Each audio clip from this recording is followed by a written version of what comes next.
Good evening, everyone. Welcome back to Newington, Connecticut, and Callahan's Bowl-o-Rama, and the Callahan family hosting us once again for another great event. We are here for the champions interview of the Cambridge Credit Counseling Invitational. And who wins but none other than Bill Webb, title number 18. Bill, congratulations. Thanks. And almost a wire-to-wire winner. Bill, you know this event, of course, you're in the top 16. There's 40 bowlers that go through in 8 games of match play with 20 pins available for each person you beat in the 4-person pair that you bowl on. You took the lead in that match play around game 3, I think, 2 or 3. Yep. And you never looked back. You led by 205 pins by the time the match play was finished, so it was a complete runaway. And then you had just 1 game to bowl in the stepladder, and you figure out a way to, after you went to the bathroom and washed your hands, you came back and packed the next 5. So tell us about that final match. What was going on? What was happening with your hands, and what was going on with all that? It's pretty humid in here. Yeah. So I could start to feel that I was having a hard time getting it off my hand. And I usually won't wash my hands while I'm bowling. None of us. We were really talking about that. None of us will wash our hands when we're bowling. It's very dangerous. Yeah. So I didn't touch my thumb. I just got the rest of my hand, made sure I cleaned that. And then Chris got 29 and 30 turned on, so at least I had some air too. Even the 7th game of qualifying, I was on the end pair, and we got a fan, and suddenly once I got the fan, I threw a 5-bagger. Like once I could cool down, then it was it was much easier.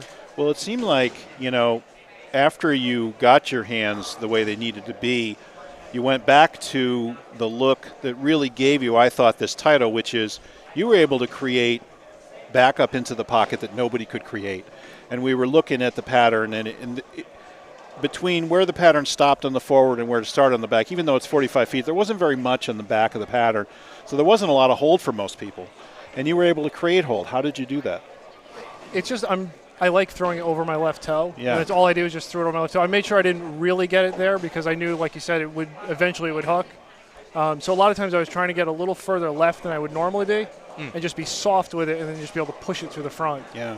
Just to get it to tip at like 40 feet, whatever. Yeah.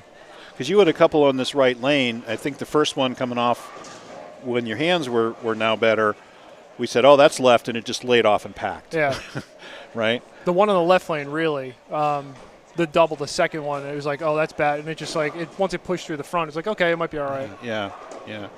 So you just created, how many times do you win when you create something no one else has? Yeah. Which is really what you had. So even really early, I saw Butch Paternostro in the bar, and I said, if this is 15 years ago, I said, I give myself an 80% chance of winning this tournament because I had that little look where I could put it over my left toe and it would push right. Yeah. You could see it, and clearly your lead dominance showed it, and you showed it in the back half of the match, and Joey was fishing. Joey, when you saw Joey come in and knowing what he's done the last couple of tournaments and how well he's bowling, what were you thinking about there? Yeah, I was thinking I didn't want to bowl Joey.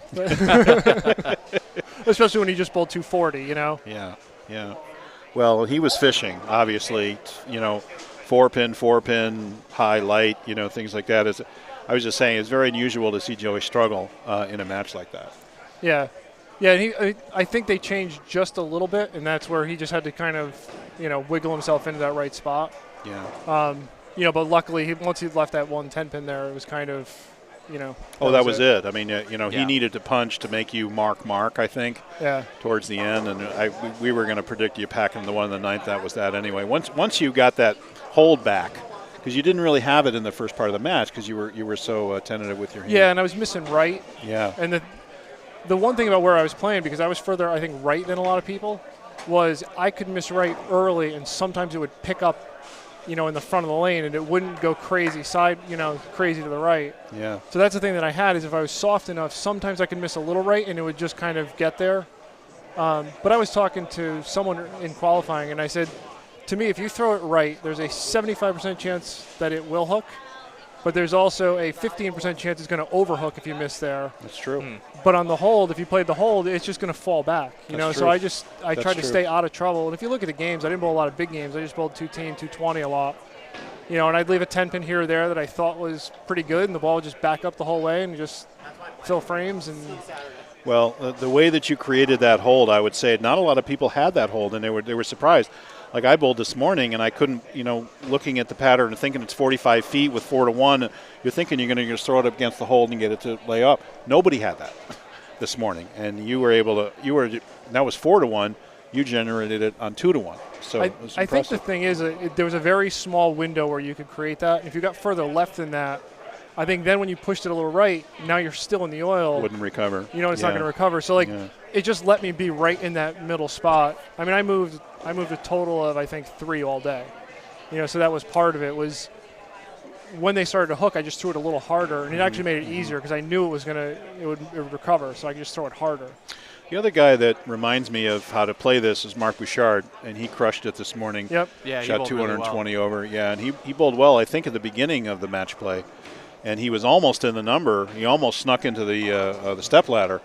I don't know if you watched it. You were in a runway, but there was 4 guys within 10 pins for Mirables and R.J. Brogier's spot. Yep. Gotterbarn and Mark and Monroy. They were actually all in there. Yeah, they were all vying for that. Well, Bruce and I were going back and forth. We were doing the math, and we're looking up at the scores, and we had penciled Gotterbarn out, and then he came back with a back 4 or 5 himself. Yeah, so he did well. So one thing sorry, Bruce. One thing I wanted to bring up is you didn't switch balls all day.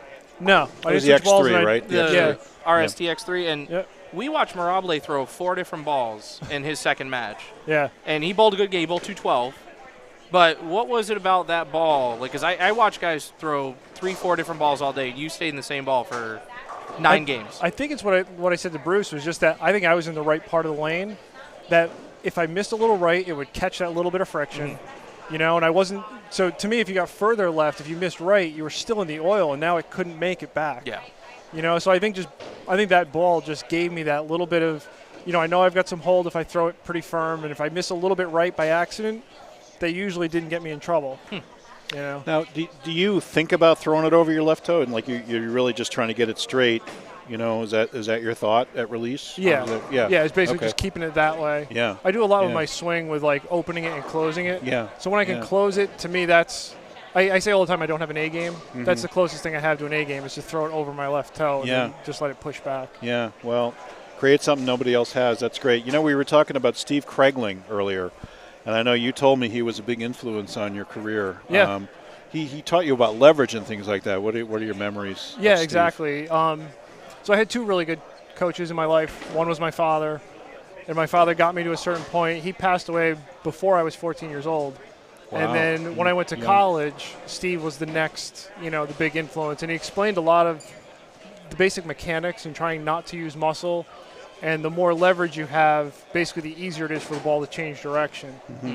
So especially when you move in, and I actually wasn't trying to do it today, but a lot of times when we move way in, I really try and stay a lot lower so that I can push the ball through the front of the lane and it'll still retain some energy. I remember Steve would take about 2 hours to lay out a bowling ball. So, he was pretty meticulous on that kind of stuff. So yeah, that was very interesting. So now you've never ever bowled a PBA event, correct? Nope.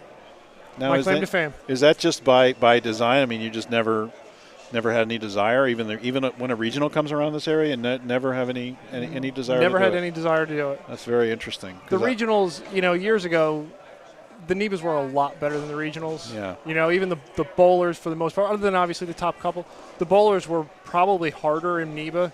And then you had the whole rules of you'd have to get a card if you did this, and I just never wanted to bother with it. Yeah, your second check. Now they're a lot easier now because they're looking for bowlers, obviously. So you can bowl as a guest and you can cash twice and all that stuff.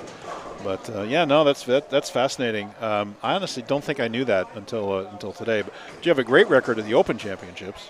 What's your best finish there? I don't even know all events. I'm not even sure. Yeah. But our team. I looked at our teams, and we finished in the top 10 or 11 or something like that. It's out of like the 20 years I've been there, it's something like 6 or 7 times. That's amazing. That's unbelievable. Wow. Yeah. That's great. Yeah. Still haven't won it yet, but we're trying. Chris also mentioned that you've never had a ball contract. No. That's it, and that's part 2. Those are my 2 claim to fame. I was gonna say, from somebody who used to ball caddy for Lickstein back in the day, I used to go to every NEBA with him, and and babysit his kids, and help him carry balls and stuff. And watching you, because I remember all the guys would say, if you wanna bowl well when you get older, watch Bill, always watch Bill. And to this day, I always thought you had a ball contract. No, I never did. Unbelievable. You don't drill many balls. You don't change balls very often. I mean, when you get lined up, when you get lined up on a Chris Forey. Chris off camera. Chris Forey's off camera directing. Spooning so imaginary I'm going to food give into you his some mouth. direction too that I can't put on the camera. There's your direction right there, my friend. No, I mean I've seen you also with other balls. You stay with the same ball, change your hand position, change your release, change your line. You're just not a big ball caddy person, right? Yeah. So Steve Major, who's actually standing here too, I was talking to him one time, and I said, I bowl different than other people. And he looked at me like kind of strange. And I said, I try not to change balls. Because if I change balls, I don't necessarily know what it's going to do. And if I'm already struggling, I don't want to give away 3 frames. That's a very good point. And if you want to watch the opposite, you watch what I did at Silver in the morning. I switched balls 3 times the 4th game in bowl 170. Yeah. And then ended up having to bowl again because Chris made me. Well, it's funny, and then I think you led, but no, it's really funny how that's so true. You switch balls, and no matter what it is, it's 2 or 3 shots to get your bearings and figure out what you're doing. So that's really good advice to a lot of people. Anybody you want to give a shout out to? We'll give a shout out to Chris since he's sitting there. Chris is right there. Stephen Major's right next to him. This is giving you the eye. Here's RJ is over here. They're still here. Your mom's right over here. Yeah, Say mom's hi to your here. mom. It's nice for her to come. Ball driller to the stars. Chris Forey, balls driller. There are the stars right there. I mean, he doesn't even hide them. So I know I call him that, ball driller to the stars. He was working the truck when the PWBA was around.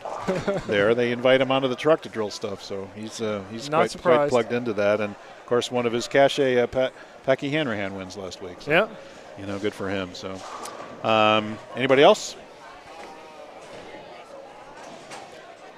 Well, obviously Mom, because Mom's here. Gotta love Mom. With COVID, Mom She's the didn't come best. as much. I know you were very cautious about COVID, as was I. Yeah. I know you were out for as long as anybody. I think not taking any chances. Yeah, I didn't bowl for 2 years. Yeah. I stayed away, and then even when we came back, Mom was still a little nervous on COVID, so she didn't come a lot of the times. Yeah. Well, it affected older people. You had to be really careful. So. Yeah. Yeah.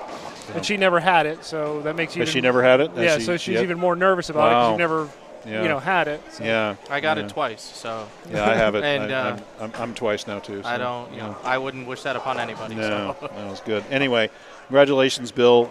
Shout out to obviously Danny for running another flawless event. Becky, Debbie behind the scenes, Dave Kipperman, his software as usual, performing flawlessly and running back and forth, helping to run the finals.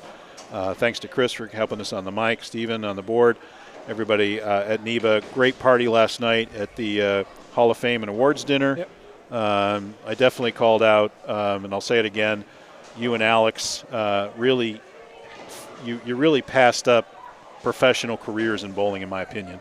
I think if you were willing to live the life, if you were willing to grind it out there, you definitely could have been, multi-time titleist, Hall of Fame, anything you ever wanted. And I think you made the choice to stay home and, do your thing. So congratulations on that. And it's just, life's choices. And you are one of the best in New England, my friend, and couldn't happen to a better guy. 18th title, 9-time bowler of the year. Bill Webb, congratulations, man. Mount Rushmore. Thank you very much. Great job, man. Mount Rushmore. Mount Rushmore. I said As Forey said earlier. There's a Mount Rushmore in New Bill, England bowlers. Awesome performance today. Bill's in the front. So That's controversial, just so you know. what? There's a story behind that. Oh, the Mount Rushmore thing? Okay.